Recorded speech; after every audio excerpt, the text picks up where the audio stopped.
ربه اسلم قال اسلمت لرب العالمین.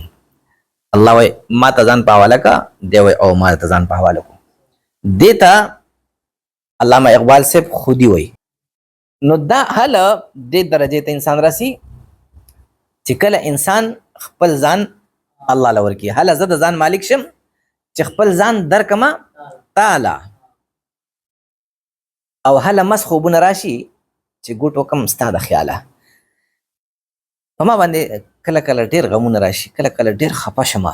تقریبا ژوند داسې تېرېږي که نه، او داسې د مایوسۍ ښکار شمه. نو که زما په ځای بل څوک وی کیدای شي چې هغه خوبونه یې تښتېدلی وی، خو زه الحمدلله ښه وده یم. دا ولې هله مس خوبونه راشي چې ګوټو کم ستا د خیاله، هر څومره پریشاني او خفګان چې په ما راشي، زه یم زما یار خو شته که نه، هغه پوه شه کار یې پوه شه. نو یو انسان ته به اطمینان هله نصیب کیږي چې کله دی د الله تعالی نه پر امیدی په هغه یقین وي چې یاره زما یار ما نشي خفه کولی. موحد شه اول راشه ایمان جوړ کړه، مکمل یقین په ذات د سبحان جوړ کړه، عقیده د شرکیاتونه خالی کړه خالی کړه. کې زما ولا چیلنج دی انشاءالله. زه دا اوس فعلا هم د علم بلاغت دوره کوم شاګردانو ته. ما ویل دا ملا به علمي خبرې وکړي، دا د هغه غني خان نم دا احمد ګړېدلی دی. د غني خان صاحب ټول اقوال چې دي عزتمندو دا ظاهري کفري الفاظ دي، تاویلات ورته نشي کېدی. ډېر تاویلات بعیده که کیا نو بیا خو کنزلو لم تاویلات کېږي. لکه ما درته به طور مثال یو مثال پیش کو، خو دا هېڅوک نه مني دا طریقه. دغه پارټي چې د پښتون په نوم باندې د نو پښتانې ټول عمر غولولي دي. لکه دوی چې وایي چې پاکستان کې مولایانو د اسلام په نوم خلک غولولي، وټونه یې ترې اخیستي، دا خبره صحیح ده. خو تاسو د پښتون په نوم باندې خلک غولولي، وټونه یې ترې اخیستي، ولی خان او فلانې خان پښتانه تباه کړي ټول عمر. پښتنو ورونه راله ویم، لر او بر افغان ته ویم، ټول پښتانه په دې باندې پوه شئ. ټول عمر دوی پښتانه بې غیرته معرفي کړي د عدم تشدد فلسفه. پنجابی راغلی پښتون په سر والی، بس دو وله وایي موږ تشدد نه کوو. که پیرنګی راغلی پښتون یې وهلی، تشدد نه کوو. چې مړي کې وایي شهیدان، د بابړا شهیدان، دا خو د بې غیرتۍ شهیدان شو. شهید دی له نه وایي چې په بې ننګۍ او بې غیرتۍ کې مړ شي او رمباړې وي او چغې او سرې او سور کمیس او سور پرتوګ واغوندې او سره خوالې په سر کې او رمباړې وي، هله شهیدان شو. غیرت پښتون خو د غیرتمند نوم دی. د احمد شاه بابا ابدالي، دا خوشحال خان خټک، دا میرویس خان، دا پښتانه وو.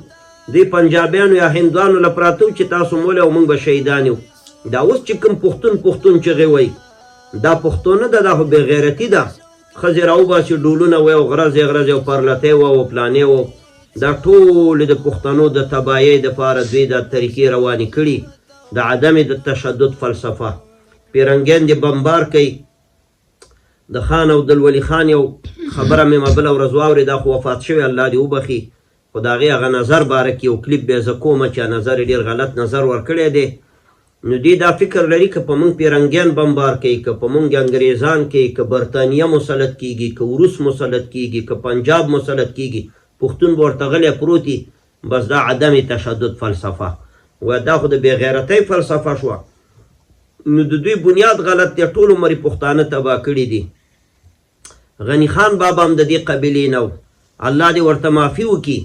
خو دا کوم خنثی مشکلان چې د هغه د اشعارو نه دفاع کوي، نو الله دې تاسو ته هدایت وکړي، او که هدایت هم په نصیب کې نه الله هم تباه که. چې څه دپاره د یو شخص د ګمراه او کفري الفاظو تاویل کوئ او برابروئ، د یو شخص ګټه کې او الله او رسول خفه کې، الله دې ړوند که. عبدالله ابن مسعود رضی الله عنه فرمایي لا یقلدن رجل رجلا ان آمن و ان کفر کفر. هیڅ سړی دې د بل چا داسې پیروي او لکۍ دې نه نیسي که هغه کافر کېږي دا هم ورپسې کافر کېږي، او که مسلمانېږي دا هم ورپسې مسلمانېږي. ډېر پښتانه داسې دي، پنجابیان وه خو نه یادوم، دا پښتانه چې دا کلک مسلمانان دي چې یو سړی کافر شو، دی لکۍ نیولې دا هم ورپسې کافر کېږي. ګورئ دا خبره طریقه غلطه ده. د هر چا غلطې ته به غلطه وي. چا چې غلطه مسله کړي که لوی علما یې وایي خطا شوي دي. نو دا دی جنت پورې رشخن کوي هورو پورې رشخن کوي ستا د هوري ستا د دا یو العیاذ بالله بعضې اشعارو کې ویلی چې جنت کې به هوري او غلمانې دا خو د دلتوب ځای دی او داسې چټۍ تم ویلي او ته به وایې نه دا خبرې داسې دی او لرې ولا په چارسده راتاویږي بېوقوفه دا اشعار کفري دي دا الفاظ کفري دي پښتانه د دې نه ځان وساتي او پښتون دې په دې پوه شي چې ګورې دوی ټول عمر پښتانه وهلي ګورې روسانو چې په افغانستان مداخله وکړله او پښتانه یې ارضیه کې وجل او شهیدانوله په هرات کې یو ورځ 40,000 مسلمانان د مرمو خوراکه کړه دي روسانو همدا د 400 پښتانه راغلي روسانو په څنګ کې ناست او په شا یې ډبول روسان چې شا به یې پښتون نورم تباه کوي دوی به ویل چې موږ ځکه روسانو سره ودرېږو چې موږ د پیرنګیانو خلاف یو بیا چې پیرنګیان افغانستان لراله کابل کې دو به پیرنګیانو سره هم ناستو برطانویانو سره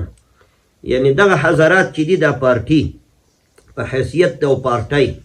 روسانو سره هم کینې جوړېږي که پښتونستان له روسان راله دوی ورسره کینې سور کمیس او سور پرتوګ او سره ټوپۍ که پیرنګیان راله هغو سره هم کینې چینیانو سره هم کینې خو یو مسلمان او عالم سره یې ورانه دا اوس په غونډو کتابونو کې 100,000 اشعارو کې مولا او ښکاری او ټوکری او فلانې داسې چټۍ ته ویلي نو دې ټولو له ته اوس تاویلات کې علماو پسې سپکاوی ویلی دی نو ته فکر وکړه هغې خو آخرت تباه کړی ځان له قبر د غولو نه ډک کړی نو ته اوس آخرت تباه کې الله رب العزت قرآن حکیم کې د خپل وحدانیت په شاهدۍ کې علما اچولي شهد الله انه لا اله الا هو والملائکة واولو العلم قائما بالقسط او من عنده علم الكتاب الله وایي چا سره چې علم د قرآن دی هغه د نبی علیه السلام په نبوت او رسالت باندې ګواهان دي د علماو خو مقام دی دې سپک کړي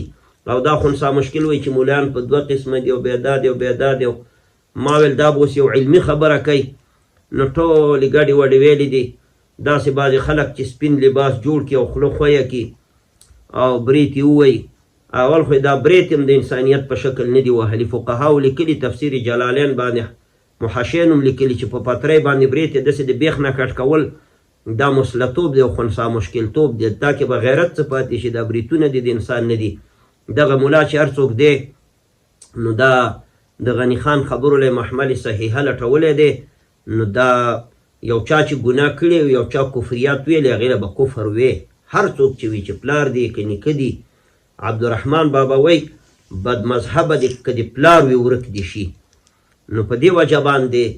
د چا غلطو خبرو ته صحیح محمل مه لټوئ یو خو داسې وي چې یو مسله کې خطا شي زه یو خبره خطا وکړه چې نه دې ټوله زندګي 40 کاله زندګي ټوله د اسلام او د قرآن او د جنت او د حورو او د ملایانو په خلاف تېره کړي ټول ژوند او شراب او ساقي او شراب او ساقي او شراب او ساقي او ته اوس دا جوړې را جوړې شرابونه قرآن جوړې چې جام نه مراد قرآن شریف دی او د پلاني نه مراد دا دی او دې نه مقصد دا دی نو دا اوږد کلیپ مې په دې خاطر وکړو چې پښتانه ورونه مسلمانان په دې باندې پوه شئ چې دا سرو جامو والا پښتانه چې ځان له وایي ټول عمر یې پښتانه تباه کړي په پنجابیانو یې وهلي ګورې دا اوس حالات تاسې وګورئ که نه پکې مړه شي رمباړې وی او چغې وی نو رمباړې څه له وی غیرت پیدا کړه اوچت شه چې یو څوک خوشحال خان خټک وایي چې په توره یې جواب ورکو مردي دی چې وجود دې څوک ازار کاندي په چوب یعنی چې چا د لرګي ګزار ورکړو ته د تورې ګزار ورکړه هغه خو پښتونو ته پښتونې ولا پروت دي تا دې وژنې او بیا رمباړې او بیا علماو پسې کنځلې کې نو دغه پښتانه چې کوم دي په نوم پښتانه دا ټول عمر د پښتنو دشمنان تیر شوي د دوی نه دفاع مه کوئ نو یو څو کسان یې دغسې سپین جامو والا پیدا کړي دي چې هغه په شکل د ملا کې دي او هغه د دوی هغه کفریاتو او قبایحو نه چې دی دفاع کوي او دې ته صحیح محملونه لټوي داسې الفاظ استعمالول هېڅ شاعر ته نه دي په کار زمونږ خو په لسګونو شاعران شاګردان دي الحمدلله پښتانه شاعران تراب صاحب متي ولا مفتون صاحب نور داسې شاعران دي زمونږ مشهور یو هم داسې کفري الفاظ ونه ویله صرف غني خان بابا دومره لوی فیلسوف راغلی چې دا کفري اشعار وایي کفریات وایه د قرآن او سنت نه خلاف وایه او دا خنثی مشکل ورته محمل لټئ نو دا غلطه خبره ده چې هر چا کفریات ویلي موږ وله کفریات ویو که د چا زړه کې او که څوک خفه کېږي د الله او د رسول نه خلاف چې څوک خبره کوي هغې له باید سړی باطله ووایي الله دې موږ په صراط مستقیم باندې برابر کړي که هغه په شعر کې که هغه په نثر کې صحیح خوله خوځوئ د الله او د رسول نه خلاف مه